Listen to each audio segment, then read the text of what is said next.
Bueno, Enrique de Andrés, arquitecto, gracias, bienvenido esta mañana aquí a los estudios de Onda Regional. Vamos a... Muchas gracias por la invitación. Vamos a hablar. Por estar aquí, que estoy especialmente agradecido por Dejaba planteada esa pregunta antes de comenzar esta charla, ¿no?, a los oyentes, si realmente vivimos en unas ciudades que podemos considerar o calificar de amigables cuando estamos viviendo estos fenómenos de calor. Y, hombre, la respuesta de muchos de los oyentes va a decir, pues no, porque vaya cómo están las ciudades, ¿no? No estamos preparados, o no está preparado un entramado urbano en general aquí en nuestro país, en la región de Murcia en particular, para hacer frente, ¿no?, a estos calores. Sí, ciertamente no, en absoluto está preparado. Primero que esta última revolución climática debido al cambio climático, aunque ya tiene unos años, es relativamente joven, ¿no? O sea, esto se empieza a anunciar a finales de los 80 con el informe Brundtland y aquello del desarrollo sostenible y la necesidad de prestar más atención al clima y al territorio. Y a una ciudad le ha dado tiempo ya a adaptarse. O sea, hay ciudades que desde el primer momento tomaron conciencia del problema y ya llevan 20, 30 años haciendo cambios sustanciales para poder hacer una adaptación más tranquila dentro de lo posible.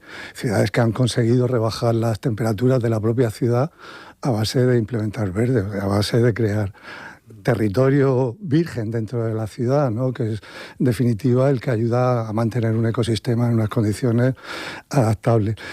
El conflicto es que ese cambio climático que estaba anunciado con unas determinadas magnitudes está superando ampliamente las magnitudes con las que estaba prevista y sin embargo acelerándose incluso. Sí, está acelerándose y sin embargo la mayoría de las ciudades no se han adaptado ni siquiera a las condiciones iniciales que se planteaban, ¿no?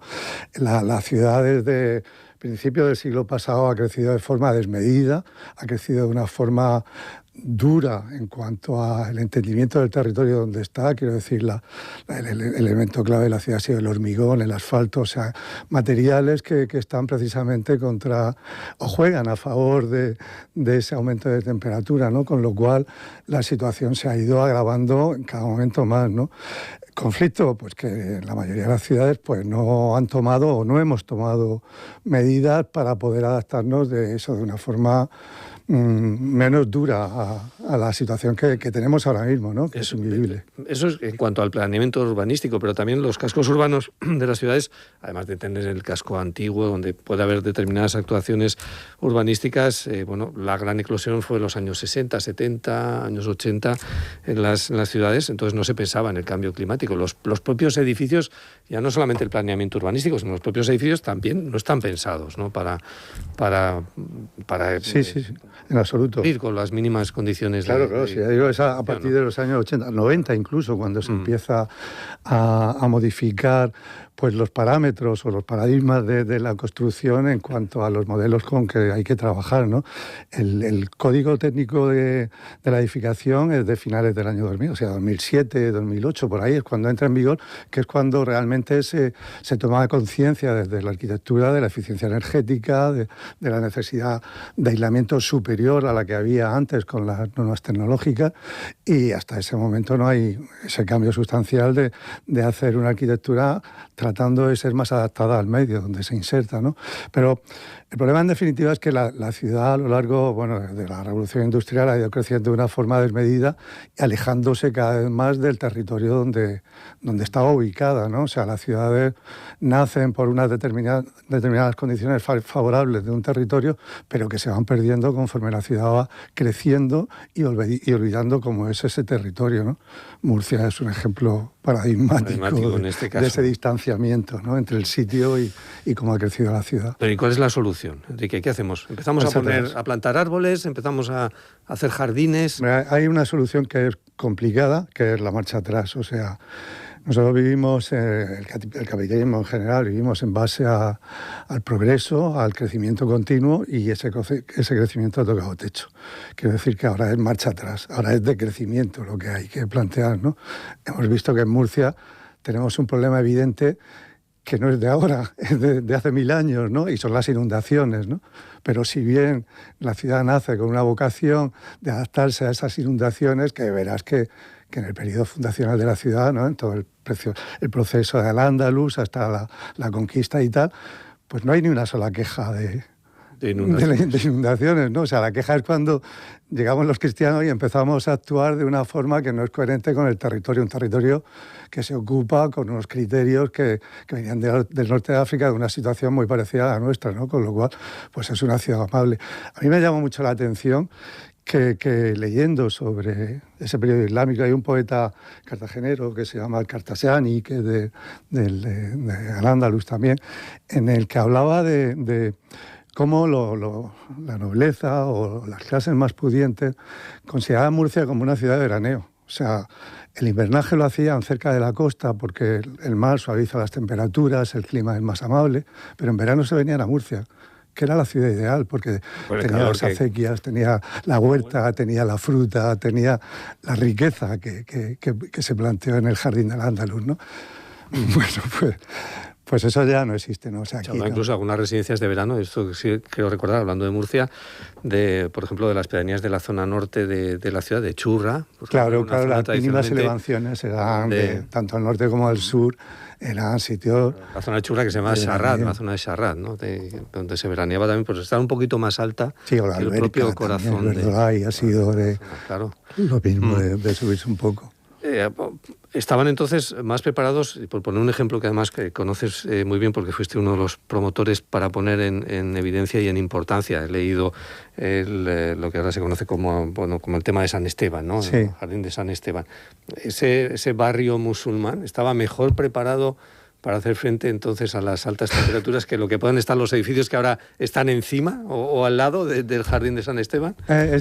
Bueno, para mí es un tema bastante delicado porque yo creo que ha sido un proceso erróneo desde el principio. Yo estaba en el colegio cuando, miembro de la Junta, cuando pasó aquello y de alguna forma dimos la voz de alarma, que fue un poco la chispa que saltó, que esto no son la cimentación del manicomio o de la misericordia de la edificación que había allí, que esto es una cosa más importante.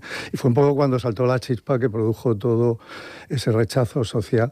Y la verdad es que lo que se descubrió es una ciudad congelada a 5 metros de profundidad, que es un caso único en el mundo, dentro de un casco urbano. Bueno, en Roma, desde hace más de 100 años ya lo tiene más que asumido, y esto es una situación parecida, porque claro, no había ninguna torre, no había ninguna mezquita, bueno, había una pequeñita y eso, no había un elemento especialmente significativo, pero había una trama urbana exquisita, o sea, una trama urbana que contradecía todo el urbanismo islámico, ese de laberíntico del centro de la ciudad, de ciudades estrechas, de sombra, y ves ahí que es casi un plan parcial moderno, ¿no? Con las calles ordenadas de forma ortogonal y tal, que luego esas ciudades tienen esa característica que en los años 7 esa ciudad se congela en el siglo XII, XIII, y a partir de ese momento es cuando empieza la transformación urbana de Murcia a cristianizarse y a sufrir las variaciones que sufre, pero esa ciudad, ese tramo de ciudad está en un momento inicial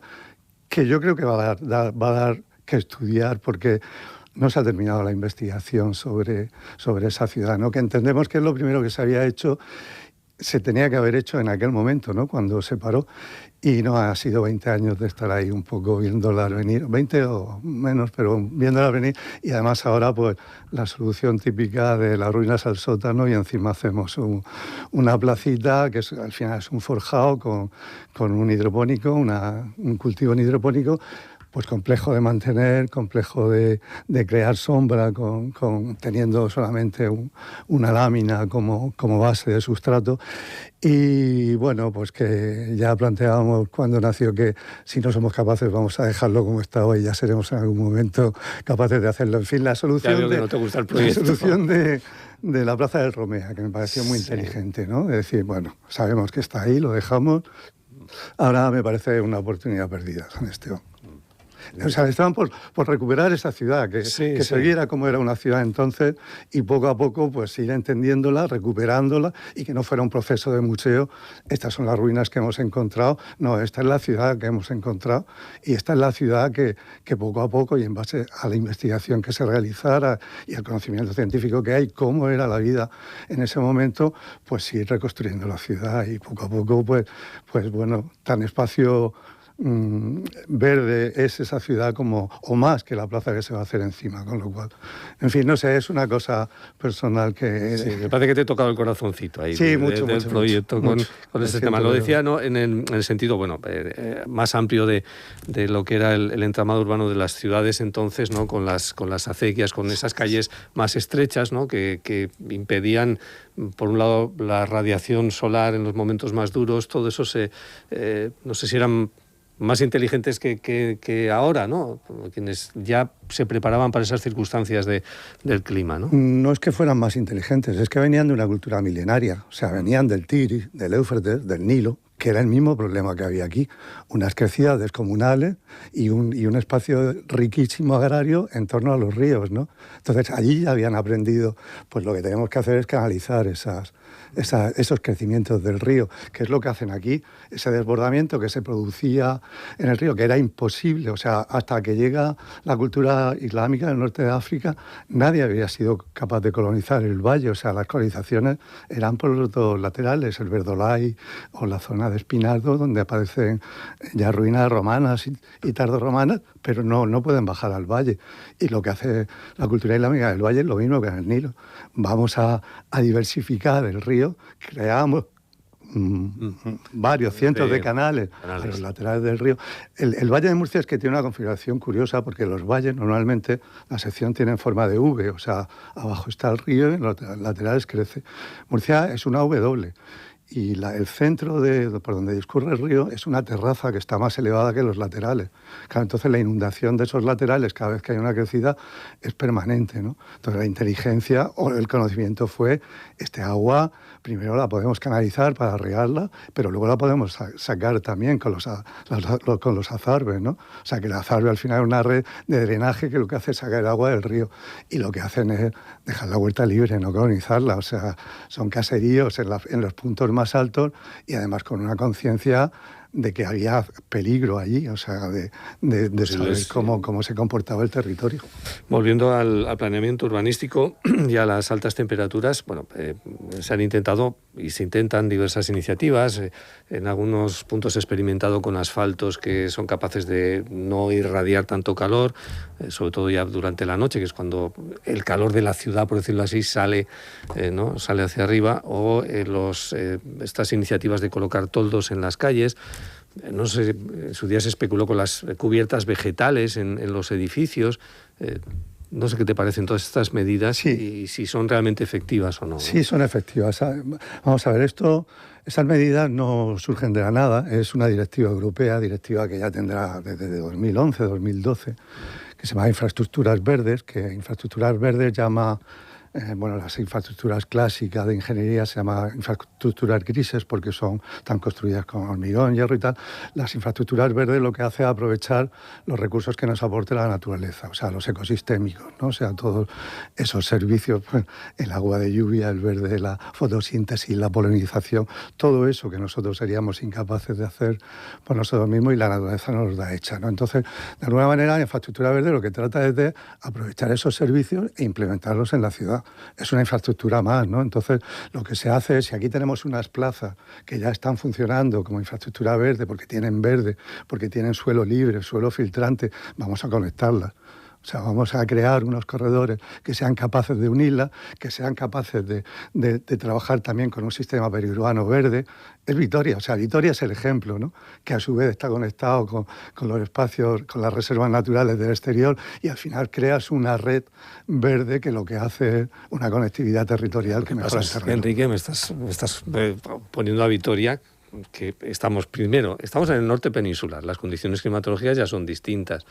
Allí no hay que regar tanto, ¿no? El mantener, por ejemplo, unos jardines como los hay efectivamente en Vitoria, con unos árboles de gran porte que dan un sombraje tremendo, pero claro, el propio clima de Vitoria hace ya que buena parte del mantenimiento de todas estas zonas verdes sea natural, por la propia situación peninsular que tiene la ciudad. Y aquí tenemos un problema de agua, tenemos un problema de temperaturas más extremas, ¿no? Con lo cual... Sí. Sí, no lo pongo, hago un poco de abogado del diablo, ¿no? Me viene al pelo, además, porque porque además es un paradigma que ahora mismo está en duda. Siempre hemos aprendido ese ciclo del agua. El agua coge el mar, empieza el ciclo en el mar, que las nubes cogen agua, se meten, llueve y entonces configuran los paisajes. Ahora, y a esta época precisamente la llamamos el antropoceno, es porque hemos conseguido cambiar ese paradigma. O sea, ya el clima no condiciona los paisajes, es el paisaje el que está condicionando el clima. Es esa alteración que hemos hecho del paisaje lo que está condicionando el clima. Antes había un ciclo natural, pues piensa en toda la costa del Levante español, que el agua entraba de forma natural, iba a través de unos sistemas de cultivo que eran tradicionales. Te hablo de principios del siglo pasado. Unos sistemas de cultivo que no estaba la agroindustria, no estaba todavía implantada en todas no había urbanizaciones. Pasaba por un territorio natural, iba cogiendo la humedad del territorio y iba depositando el agua en las tormentas de verano de antes. No las trombas de ahora, ¿no? Entonces, cuando empezamos a impermeabilizar toda la costa con las urbanizaciones, a cambiar una agricultura tradicional y diversa por una agricultura industrial que lo que hace es un aprovechamiento desmedido del suelo y además provocando pues unas crisis territoriales también. Con esos procesos estamos cambiando el paisaje de alguna forma y estamos cambiando el comportamiento de ese ciclo del agua, ¿no? O sea, yo creo que los textos van a tener que empezar a revisarse y a contar ese ciclo del agua en base a cómo nosotros hemos transformado el territorio, ¿no? O sea, Vitoria, aparte de que es el norte y el norte siempre llueve mar, lleva 25 años con esto. Y Vitoria pues es un ejemplo paradigmático en toda Europa y en todo el mundo, ¿no? Pero porque ya lleva una tradición continua de haber empezado esto a mitad de los años 90. Entonces, 30 años, ¿no? Ya cuando vas ahora a Vitoria, pues es una ciudad pues, que notas que es verde. Y a mí me gusta ir a Vitoria solamente a pasear. O sea, por los jardines tenemos ciertos, vamos a llamarle pulmones, que están, que están como están, entonces por las épocas de sequía que hemos estado viviendo tan duras en los últimos años, toda la zona lo citábamos antes, del Verdolay, la zona del Valle, Carrascoy. ¿Cómo podemos integrar, ¿no?, todo eso en ese entramado verde que dices, Enrique, de la propia ciudad, ¿no? En 2019 el Ayuntamiento de Murcia convocó una licitación que se llamaba Estrategia de Infraestructura Verde del municipio de Murcia. Bueno, coincidió un poco así con el arranque de la pandemia y, en fin, no sé, pero son 6 años ya, ¿no?, que hace que... 6, 7, sí. Vamos ese plan, el objetivo que tenía era precisamente, o esa estrategia, el objetivo que tenía era ese, porque al final esa infraestructura verde de que te hablo, directiva europea, todo el proceso España lo asume como Estado, hace su plan nacional de infraestructura verde y a una de las regiones dice, vuestro plan tiene que estar hecho en el año 23. Y por eso sale tal. Bueno, pues no está hecho, pocas regiones lo tienen hecho y la mayoría pues están ya olvidándose de él, ¿no? También el problema es que ahora Europa durante los últimos años ha tenido una potencia, una intención fuerte de renaturalización del territorio, o sea, de volver a reconocer el territorio en las ciudades, ¿no? Y las directivas, la última que fue de restauración de la naturaleza, iban mucho en ese sentido. Lo que pasa es que ahora ha habido un cambio político también en Europa, ¿no? Entonces ya hay, en esa regulación de esas normativas que se han producido, pues están siendo mucho más laxas, ¿no? Y están siendo... Esto no es para tanto, o sea, bueno, las ideologías de negacionistas y tal ya van teniendo cierto peso en Europa y van relajando esas iniciativas, con lo cual un proceso que tenía muy buena pinta ahora empieza a estar amenazado, ¿no? Entonces, no sé, o sea, yo veo mal el futuro porque hasta ahora parecía que estaba avanzando en una dirección y ahora, sin embargo, parece que se ha frenado bastante. Así que vamos a seguir pasando bastante calor. Sí, yo creo que ciudades, sí. ¿No? Yo creo que sí y los aire acondicionados no son la solución. ¿No? ¿Por qué? Primero por el consumo. Aquí estamos con el aire acondicionado. No, con el consumo que al final el consumo lo que hace, bueno, pues ponemos placas. Bueno, ¿ponemos placas dónde? Ahora uno de los problemas que tiene el campo de Cartagena es que la agricultura industrial, que con el conflicto que ha surgido, está empezando a decir, cuidado, que aquí vamos a tener problemas. Entonces los propietarios del suelo ya están viendo que la alternativa es pues la fotovoltaica, ¿no? Entonces es un arma de doble filo lo de la energía. Pero dices cambiar suelo agrícola por placas, ¿no? Por placas fotovoltaicas. Y hay polémica que con eso también. No sabes al final qué es peor, ¿no? Si la agroindustria que ha producido lo que ha producido o las placas solares que lo que hacen es también tratar el territorio de una forma no adecuada, ¿no? Entonces, bueno, pero esto va por el aire acondicionado. O sea, no podemos depender nosotros de una producción energética basada sobre todo todavía en los combustibles fósiles. Y ese es el problema. Pues hemos reflexionado sobre el calor de las ciudades, sobre el clima, los entramados urbanísticos. Enrique de Andrés, arquitecto, gracias por estar con nosotros esta mañana. Muchísimas gracias. Opiniones.